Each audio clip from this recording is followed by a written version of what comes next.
I've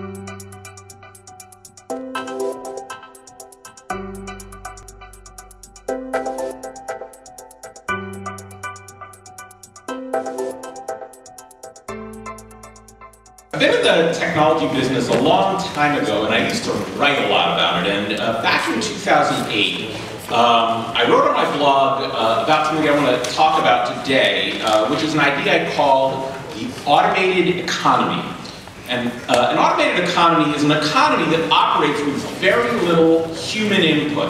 And despite the fact that I wrote about this 4 years ago, this idea is vastly more relevant today than it was back then. As technology gets better and better at providing the basic needs of human existence, increasingly the economy will become, and in fact is becoming, automated. It may be hard to fully understand the ultimate implication of an automated economy, so let's explore some scenarios. Imagine that you could buy a device that could turn any organic matter into nutrient-rich food. Imagine that the energy needs for such a device and other things could come from solar cells on our roofs, or perhaps imagine we all had free access to neighborhood nuclear reactors. Imagine that we could generate clothing from machines that download patterns and make clothes for us, kind of like the way we download MP3 songs today. Imagine other physical things are provided by 3D printers under our desks, that sit under our desks. And imagine that the raw materials for these machines, for this machine is free because it can build its output out of waste material. Imagine that as the velocity of travel increases, we will be able to use more of the vastly underused areas of this country, and indeed the planet, driving down the cost of real estate as people can live far away and still conveniently access their family, friends, and necessary resources. Concurrently, imagine that transportation costs fall. As materials improve, engines become far more energy efficient, and costs of energy plummet. The signs are clear that all or most of this will happen within the next 100 years, and perhaps far sooner than that.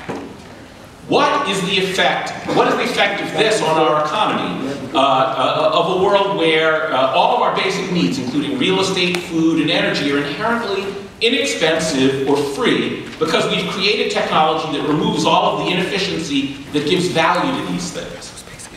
In its simplest terms, our economy is driven by paying people to apply energy to matter to change that matter's form and location for easy consumption. We convert wheat to flour. We move steel to construction sites.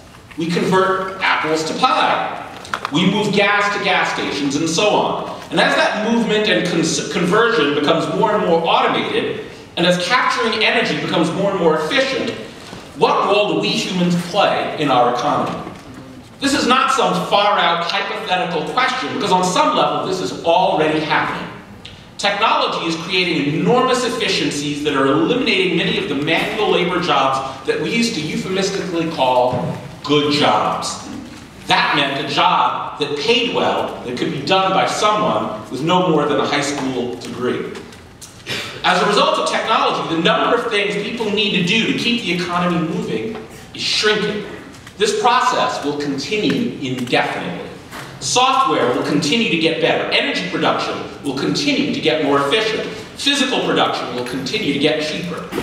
Mark Andreessen, the creator of the first commercial web browser and now one of the most prominent and powerful people in Silicon Valley, wrote a piece about this in the Wall Street Journal last year called "Why Software is Eating the World," where he laid out the fact that almost every business, including businesses that do not seem at all high-tech, are being totally revolutionized by software automation.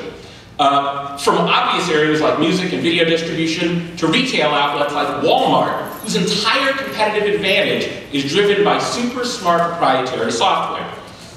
So what's the implication of all of this? As a smaller and smaller number of people are needed to make the basic things that people need for survival, from food to energy to clothing and housing, the less likely it is that some people will be needed at all.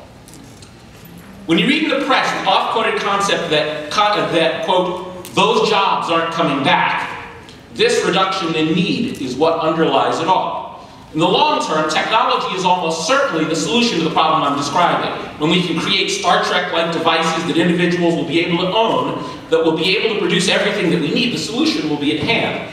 The problem is that we are in this awful in-between phase of our planet's productivity curve. Technology has vastly reduced the number of workers and resources that are required to make what the planet needs. This means that a small number of powerful people, the people in control of the creation of goods, get the benefit of the increased productivity. At some point, when everyone can, in essence, be their own manufacturer, things will all be good again. But until we can ride this curve to its natural stopping point, there will be much suffering, as the jobs that technology kills are not replaced. There's nothing like hearing your song on the radio or seeing someone use your product on the subway.